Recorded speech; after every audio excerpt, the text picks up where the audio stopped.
नमस्कार friends and students, Aastha group of education की online video क्लासों में आपका स्वागत है। स्टूडेंट्स, पिछले वीडियो लेक्चर्स के दौरान हमने वायरस को कंप्लीट कर लिया था। वहाँ पर हमने वायरस का हिस्ट्रिकल बैकग्राउंड, उसके विशेष लक्षण या कुछ स्पेसिफिक जो करैक्टर्स थे उसको स्टडी किया था। उसी प्रकार हमने पादप और जंतु वायरस में अंतर को स्टडी किया था और एक टिपिकल जो वायरस था उसकी संरचना, तंबाकू मोजेक वायरस की संरचना, जीवाणु मोजेक वायरस की संरचना और जो वायरस था उसमें सम्मिति को स्टडी कर लिया था। इस प्रकार हमारा जो चैप्टर फर्स्ट था या जो वायरस वाला जो टॉपिक था वह कंप्लीट हो चुका था। आज हम स्टडी करेंगे बैक्टीरिया या जीवाणु। तो अगर जीवाणु की हम बात करें तो जीवाणु की जो खोज की थी वह की गई थी एंटोनी वॉन ल्यूवेनहोक के द्वारा। इसकी जो खोज की गई थी वो किसके द्वारा की गई थी? एंटोनी या एंटोन वॉन ल्यूवेनहोक ने। किसने की थी? एंटोनी वॉन ल्यूवेनहोक ने। और एंटोनी वॉन ल्यूवेनहोक ने एक माइक्रोस्कोप भी बनाया था। क्या बनाया था? माइक्रोस्कोप। मतलब जो एंटोनी वॉन ल्यूवेनहोक ने जो जीवाणु की जो खोज की थी वह अपने खुद के बनाए हुए माइक्रोस्कोप के द्वारा की थी। और उन्होंने जीवाणुओं को किसमें देखा था? तो जीवाणुओं को उन्होंने देखा था एक तो बरसात के पानी में और दांतों के मेल में। किसमें देखा था? बरसात के पानी में और दांतों के मेल में उन्होंने छोटी छोटी माइक्रोस्कोपिक संरचनाएं देखी। और उन्हें जीवाणु किसने कहा था? उन्हें कहा था जीवाणु एरेनबर्ग नामक साइंटिस्ट ने। तो जो बैक्टीरिया की जो खोज का जो श्रेय दिया जाता है वह दिया जाता है एंटोनी वॉन ल्यूवेनहोक नामक साइंटिस्ट को। इन्होंने अपने खुद के बनाए हुए माइक्रोस्कोप के द्वारा बरसात के पानी में और फिर दांतों के मेल में जीवाणुओं को सर्वप्रथम देखा था। इसी कारण जीवाणु की खोज का श्रेय एंटोनी वॉन ल्यूवेनहोक को दिया जाता है। अब जो एंटोनी वॉन ल्यूवेनहोक ने जो माइक्रोस्कोपिक प्रोकैरियोटिक जो संरचनाएं देखी थी, क्या देखी थी? माइक्रोस्कोपिक प्रोकैरियोटिक संरचना। ये किसके द्वारा देखी गई थी? एंटोनी वॉन ल्यूवेनहोक के द्वारा। तो इन्हें जीवाणु कौन से साइंटिस्ट ने कहा था? तो इन्हें जीवाणु कहा था एरेनबर्ग नामक साइंटिस्ट ने कहा था। और जीवाणु की खोज के लिए जो एंटोनी वॉन ल्यूवेनहोक नामक साइंटिस्ट है इन्हें कहा जाता है जीवाणु विज्ञान का जनक। क्या कहा जाता है? जीवाणु विज्ञान का जनक या father of bacteriology. Father of bacteriology. तो जीवाणु विज्ञान का जनक किसे कहा जाता है? एंटोनी वॉन ल्यूवेनहोक को कहा जाता है, क्योंकि इन्होंने जीवाणु की खोज की। और जीवाणु क्या है? एक कोशिकीय प्रोकैरियोटिक सूक्ष्म जीव है या माइक्रोस्कोपिक प्रोकैरियोटिक संरचना है जो कि लिविंग है। यह तो हमने की इसके हिस्ट्रिकल बैकग्राउंड की बात। अगर हम जीवाणु के सामान्य लक्षणों की बात करें तो जीवाणु के जो सामान्य लक्षण है वह कौन कौन से हैं? तो प्रत्येक लक्षण को हम पॉइंट टू पॉइंट यहाँ पर डिस्कस करेंगे। तो जीवाणु का जो फर्स्ट सामान्य लक्षण है वह क्या है? जीवाणु अत्यंत सरल अत्यंत सरल एक कोशिकीय प्रोकैरियोटिक संरचना होती है। अत्यंत सरल एक कोशिकीय प्रोकैरियोटिक संरचना या प्रोकैरियोटिक सूक्ष्म जीव होते हैं। तो जीवाणु क्या है? अत्यंत सरल, क्योंकि इनकी कोशिकीय संरचना कैसी है? सरल है, क्योंकि इनमें सुस्पष्ट केंद्रक जैसी संरचनाएं हमें नहीं दिखाई देगी। और जो डबल मेम्ब्रेनस जो ऑर्गेनील है या द्विपिंडी युक्त जो कोशिकांग है वह भी हमें यहाँ पर नहीं दिखाई देगी। इसी कारण इन्हें अत्यंत सरल एक कोशिकीय प्रोकैरियोटिक सूक्ष्म जीव कहा गया है। और ये जो जीवाणु होते हैं वो क्या होते हैं? सर्वव्यापी होते हैं। और सर्वव्यापी का मतलब क्या होता है? ऑलराउंडर, मतलब सभी जगह यह पाए जाते हैं। चाहे हम भूमि की बात करें या जल की बात करें या बर्फीले प्रदेशों की बात करें या वायु की बात करें, तो सभी जगह यह पाए जाएंगे। मतलब अगर स्पेस में भी देखें तो हम पृथ्वी की सतह से 6000 किलोमीटर ऊंचाई तक ये जीवाणु हमें देखने को मिल सकते हैं। उसी प्रकार समुद्र की जो गहराइयाँ होती हैं, किलोमीटर तक गहराई तक, मतलब समुद्र की तलहटी पर भी जीवाणु पाए जाते हैं। अगर बर्फ की हम बात करें तो माइनस डिग्री में जो टेम्परेचर होता है तो बर्फीले प्रदेशों में भी जीवाणु मिल सकते हैं। तो जीवाणु क्या होते हैं? सर्वव्यापी होते हैं। तो ये था जीवाणु का फर्स्ट लाक्षणिक विशेषता। इसी प्रकार अगर सेकंड विशेषता की बात करें तो जो जीवाणु होते हैं इनकी जो कोशिका भित्ति होती है वह म्यूकोपेप्टाइड की बनी होती है। तो कोशिका भित्ति किसकी बनी होती है? इनमें म्यूकोपेप्टाइड की बनी होती है, जिनमें N acetyl muramic acid, N acetyl glucosamines और कुछ प्रोटीन्स इसमें पाए जाते हैं। मतलब यहाँ से हम कह सकते हैं कि जीवाणुओं में सेलुलोज नहीं पाया जाता, मतलब इनकी कोशिका भित्ति में सेलुलोज नहीं पाया जाता। अगर कुछ जीवाणुओं का अपवाद स्वरूप हम छोड़ दें तो सभी जीवाणुओं की जो कोशिका भित्ति होती है वो म्यूकोपेप्टाइड्स की बनी हुई होती है, जो कि काफी कठोर प्रकृति की होती है। और कोशिका भित्ति पाए जाने के कारण भी जो जीवाणु होते हैं उन्हें पादप जगत या प्लांट किंगडम में रखा गया है। तो सेकंड जो कैरेक्टर्स है इनका वह कोशिका भित्ति का पाया जाना, और कोशिका भित्ति भी काय की बनी होती है? इनमें म्यूकोपेप्टाइड की बनी होती है। इसके बाद इनके थर्ड कैरेक्टर्स की अगर बात करें तो जो थर्ड कैरेक्टर्स है वह है इनमें पोषण।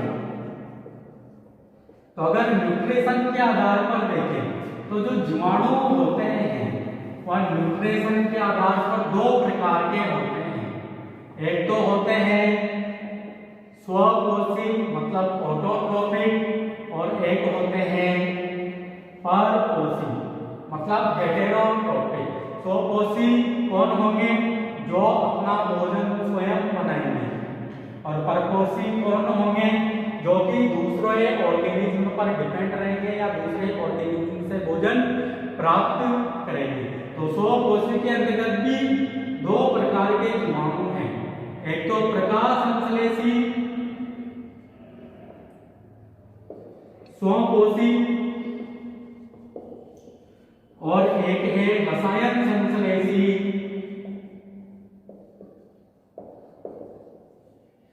स्वपोषी। तो अगर प्रकाश संश्लेषी स्वपोषी की बात करें तो ये जो बैक्टीरिया होते हैं इनमें कुछ विशिष्ट प्रकार के प्रकाश संश्लेषी पिगमेंट पाए जाते होंगे, जिनके द्वारा यह लाइट एनर्जी को कैप्चर करके उससे क्या बनाते हैं? एनर्जी बनाते हैं। और उस एनर्जी के यूज के द्वारा ये अपने विभिन्न कार्य को परफॉर्म कर पाते हैं। उसी प्रकार अगर रसायन संश्लेषी स्वपोषी की बात करें तो इन जीवाणुओं में कुछ न कुछ विशेष प्रकार के केमिकल्स या विशेष प्रकार के एंजाइम होते होंगे, जिनके द्वारा ये विभिन्न रसायनों का संश्लेषण करते होंगे। और उन रसायनों के संश्लेषण के दौरान जो भी एनर्जी रिलीज होती है, जैसे नाइट्रोजन फिक्सिंग जो बैक्टीरिया है, जब नाइट्रोजन फिक्सेशन करते हैं तो कुछ मात्रा में जो एनर्जी होती है वो रिलीज होती है और उस एनर्जी का उपयोग ये अपनी एनर्जी के रूप में या अपने जो भोज्य पदार्थ है या अपने जो कार्य है उनमें करते हैं। इस प्रकार ये स्वकोषी होते हैं। अगर हम परकोषी की बात करें तो जो परकोषी होते हैं वह भी कई प्रकार के होते हैं, जैसे सहजीवी जो कि दूसरे ऑर्गेनिज्म के साथ सहजीवी संबंध स्थापित करके उनसे विभिन्न भोज्य पदार्थ या एनर्जी प्राप्त करते हैं।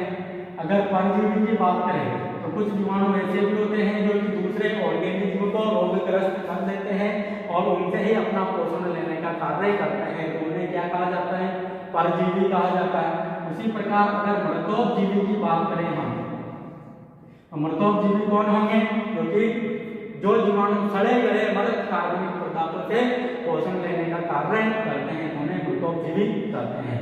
तो जो जीवाणु होते हैं वो पोषण के आधार पर दो प्रकार के होते हैं, एक ऑटोट्रोपिक एंड हेटेरोट्रोपिक।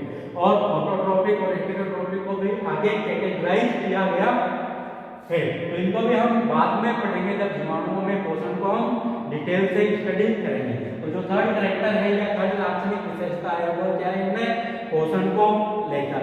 उसी प्रकार अगर फोर्थ विशेषता की बात करें तो जो प्रकाश संश्लेषी जीवाणु होते हैं, जैसे जीवाणुओं को हमने ऑटोट्रोपिक मतलब स्वकोषी में बांटा, तो इनमें भी जो प्रकाश संश्लेषी जो जीवाणु होते हैं उनमें विशिष्ट प्रकार के प्रकाश संश्लेषी वर्णक पाए जाते हैं, जैसे बैक्टीरियोक्लोरोफिल व बैक्टीरियोफेजिन।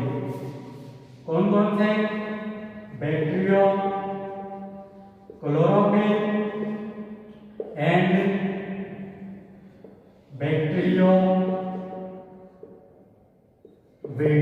तो विभिन्न प्रकाश संश्लेषी वर्णक इनमें देखने को मिलेंगे, जिनके द्वारा ये लाइट एनर्जी को कैप्चर करके उनसे भोज्य पदार्थ बनाने का कार्य करते हैं। इसके बाद इनकी अगली विशेषता की हम बात करें तो जो अगली विशेषता है जीवाणुओं की वह क्या है? इन जीवाणुओं की जो कोशिकीय संरचना है वह कैसी है? वह प्रोकैरियोटिक प्रकार की है और प्रोकैरियोटिक प्रकार की होने के कारण इनमें क्या होता है?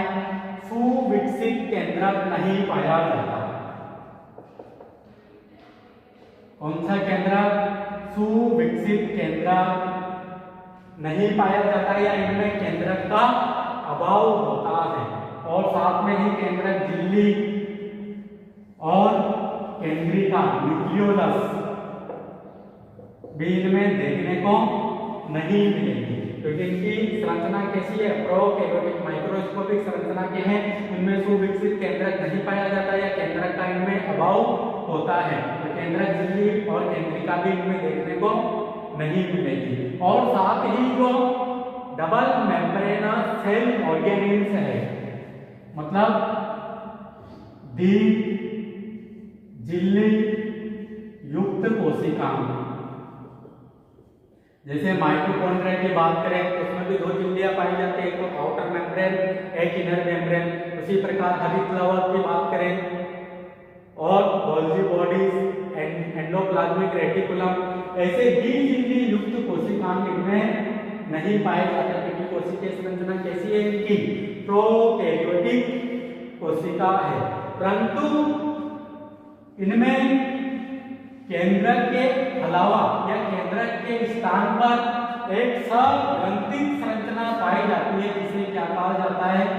उसे केंद्रका या न्यूक्लियोइड कहा जाता है। क्या कहा जाता है? न्यूक्लियोइड या केंद्रका या जीनोकोर, या इसे नग्न डीएनए या इंसिपिएंट डीएनए। केंद्रक के स्थान पर क्या पाया जाता है? इनमें न्यूक्लियोइड या जीनोकोर या इंसिपिएंट डीएनए पाया जाता है। मतलब यहाँ पर डीएनए के रूप में, मतलब यहाँ पर केंद्रक के रूप में क्या पाया जाएगा? यहाँ पर केवल क्रोमेटिन पाया जाएगा, जिसके चारों ओर नॉन स्टोन प्रोटीन संग्रहित नॉन स्टोन प्रोटीन जुड़े हुए रहते हैं। और साथ ही कुछ मात्रा में यहाँ पर मैग्नीशियम आयन का भी यहाँ पर योगदान होता है। तो यहाँ पर केवल न्यूक्लियोइड या जीनोफोर या इंसिपिएंट डीएनए पाया जाता है, अलग केंद्रक झिल्ली तो नहीं है, केवल इनमें नग्न डीएनए पाया जाता है, जो कि नॉन स्टोन प्रोटीन, जो कि कौन सी प्रोटीन होती है, पॉली एमाइंस प्रोटीन, क्योंकि इनमें स्टोन प्रोटीन तो नहीं पाई जाती। स्टोन प्रोटीन के स्थान पर कौन सी प्रोटीन मिलेगी, यहाँ पर नॉन स्टोन प्रोटीन, जो कि पॉली एमाइंस प्रोटीन होती है। और साथ में ही जो मैग्नीशियम आयन होते हैं वो यहाँ पर पाए जाते हैं, जो कि इनके डीएनए को बैक्टीरियल सेल में एक फिक्स पोजीशन पर रखने का कार्य करते हैं। जैसे कोई ये एक बैक्टीरियल सेल है और आपने देखा होगा कि बैक्टीरियल सेल में जो डीएनए होता है वह एक फिक्स पोजीशन पर ही रहता है, ऐसे पूरी बैक्टीरियल सेल में नहीं पड़ा हुआ रहता। अगर इस डीएनए की लंबाई की बात करें तो इसकी जो लंबाई होती है लगभग 1 से 1.5 मीटर तक होती है, या मान लें कि 1 मीटर के लमसम इसकी लंबाई होती है। तो अगर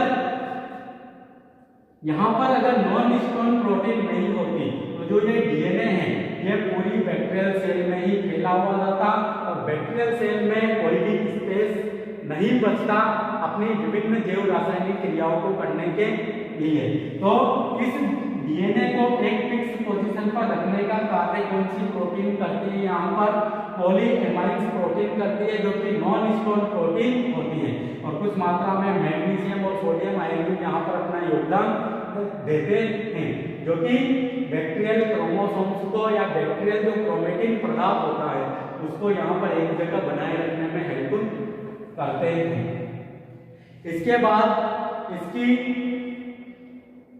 और लाक्षणिक विशेषताओं की बात करें तो जो प्रोकैरियोटिक कोशिका होती है या जीवाणु कोशिका होती है, इनमें 70S प्रकार के राइबोसोम पाए जाते हैं, जबकि अगर यूकैरियोटिक सेल्स की बात करें तो वहां पर 70S की जगह क्या मिलेंगे, वहां पर 70S तो मिलेंगे ही सही और 80S भी वहां पर मिलेंगे। 70S तो जो विभिन्न प्रकार के यूकैरियोटिक कोशिका के कोशिकांग होते हैं जैसे माइटोकॉन्ड्रिया, हर एक स्राव, उनमें तो 70S पाए जाएंगे, जबकि कोशिका द्रव्य में कौन से पाए जाएंगे, 80S प्रकार के पाए जाएंगे। जबकि अगर जीवाणु कोशिका की बात करें तो यहाँ पर केवल हमें 70S ही देखने को मिलेंगे।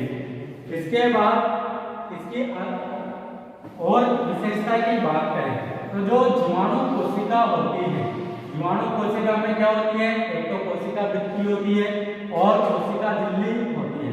तो जीवाणु की जो कोशिका झिल्ली होती है वह अंदर की ओर अंतर्वलित होकर ऐसे फिंगर लाइक प्रोजेक्शन बनाती है और इन फिंगर लाइक प्रोजेक्शन को या इन संरचनाओं को कहा जाता है मीसोसोम। और जो ये मीसोसोम्स होते हैं या बैक्टीरियल सेल में श्वसन का या रेस्पिरेशन का मतलब ऊर्जा बनाने का कार्य करते हैं और साथ ही कुछ भी प्रोडक्शन होता है उसमें भी हेल्प करते हैं। तो मतलब मीसोसोम में क्या हो रहा है, श्वसन की प्रोसेस हो रही है और श्वसन यूकैरियोटिक सेल्स में कहां पर होता है, माइटोकॉन्ड्रिया के अंदर होता है। तो जो मीसोसोम्स होते हैं इन्हें माइटोकॉन्ड्रिया के एनालोगस माना जाता है। किसके एनालोगस या समजात मानेंगे इन्हें, माइटोकॉन्ड्रिया के एनालोगस या माइटोकॉन्ड्रिया के जो समजात होते हैं वह कौन होते हैं, मीसोसोम्स होते हैं, जो कि इनकी कोशिका झिल्ली के अंतर्वलन के द्वारा बनते हैं और इनमें रेस्पिरेशन की प्रोसेस होती है जिसके द्वारा एनर्जी का निर्माण किया जाता है। और जो बैक्टीरियल सेल्स होती है या प्रोकैरियोटिक सेल्स होती हैं इनमें जो इलेक्ट्रॉन ट्रांसपोर्ट चेन होती है, कौन सी चेन, इलेक्ट्रॉन ट्रांसपोर्ट चेन, जो कि रेस्पिरेशन के दौरान जिसके द्वारा एनर्जी बनती है, तो वह इसकी इनर मेम्ब्रेन पर ही और मेसोसोम्स के अंदर ही चलती है। और इलेक्ट्रॉन ट्रांसपोर्ट चेन के जो विभिन्न प्रकार के साइटोक्रोम्स है और विभिन्न प्रकार के जो एंजाइम्स है वह इनकी इनर मेम्ब्रेन्स में ही पाए जाते हैं। जबकि अगर यूकेरियोटिक सेल्स की बात करें तो वो कहां पर होंगे? माइटोकॉन्ड्रिया की इनर मेम्ब्रेन के अंदर होंगे। अगर जीवाणु के डीएनए की बात करें तो जीवाणु का जो डीएनए होता है वह कैसा होता है? एक डबल स्ट्रैंडेड वृत्ताकार डीएनए होता है और इनका जो डीएनए होता है वह केवल एक क्रोमोसोम्स के रूप में ही निरूपित होता है। मतलब इनके जो जीवाणु का जो डीएनए होता है इसे एक क्रोमोसोम्स के समान ही माना जाता है। तो हम यहाँ से यह कह सकते हैं कि जो जीवाणु कोशिका होती है वह कैसी होती है? हैप्लॉइड मतलब अगुणित होती है। तो जीवाणु कोशिका कैसी होती है? अगुणित मतलब एन होती है। अगर जीवाणु में जनन की बात करें तो जीवाणु में जो जनन होता है वह तीनों ही प्रकार का जनन हमें देखने को मिलेगा। एक तो इनमें कायिक जनन भी पाया जाता है, अलैंगिक जनन भी पाया जाता है और कुछ मात्रा में इनमें लैंगिक जनन भी पाया जाता है। जो कायिक जनन होता है वह एक तो विखंडन की प्रोसेस के द्वारा और विखंडन के कैसा द्विविखंडन और अंकुलन के द्वारा होता है। जबकि जो अलैंगिक जनन होता है वह क्लोरीडिया बीजाणु के द्वारा और अंतः बीजाणु के द्वारा होता है। और जो लैंगिक जनन होता है इस लैंगिक जनन के दौरान तो जो जीवाणु का जो डीएनए है उसका कोई एक भाग ही एक जीवाणु से दूसरी जीवाणु कोशिका में प्रवेश कर पाता है। इसी कारण जीवाणु में जो लैंगिक जनन पाया जाता है उसे आनुवांशिक पुनर्योजन या जेनेटिक रिकॉम्बिनेशन भी कहा जाता है। क्योंकि यहाँ पर जो एक जीवाणु कोशिका है इसके डीएनए का केवल एक छोटा सा पोर्शन ही एक जीवाणु कोशिका से दूसरी जीवाणु कोशिका में जा पाता है। इसी कारण इनके लैंगिक जनन को आनुवांशिक पुनर्योजन या जेनेटिक रिकॉम्बिनेशन भी कहा जाता है। जैसे आरडीटी या रिकॉम्बिनेंट जो डीएनए टेक्नोलॉजी होती है उसमें भी क्या होता है? क्रोमोसोम्स का या जो डीएनए का है एक छोटा सा सेगमेंट से वही एक कोशिका से दूसरी कोशिका में किसी भी वाहक के माध्यम से हम प्रवेश कराते हैं। वैसे ही यहाँ पर जीवाणु कोशिका में भी लैंगिक जनन के दौरान ऐसा ही देखने को मिलता है। इनमें जो लैंगिक जनन होता है उसे जेनेटिक रिकॉम्बिनेशन या लैंगिक पुनर्योजन कहा जाता है। इसके बाद और इनकी लाक्षणिक विशेषताओं की बात करें तो जो कुछ जीवाणु कोशिकाएं होती है या जो कुछ जीवाणु होते हैं उनमें क्या पाई जाती है? कशाभिकाएं पाई जाती है। और जो एक कशाभिकाएं होती है उनके आधार पर भी जीवाणु अलग अलग प्रकार के होते हैं।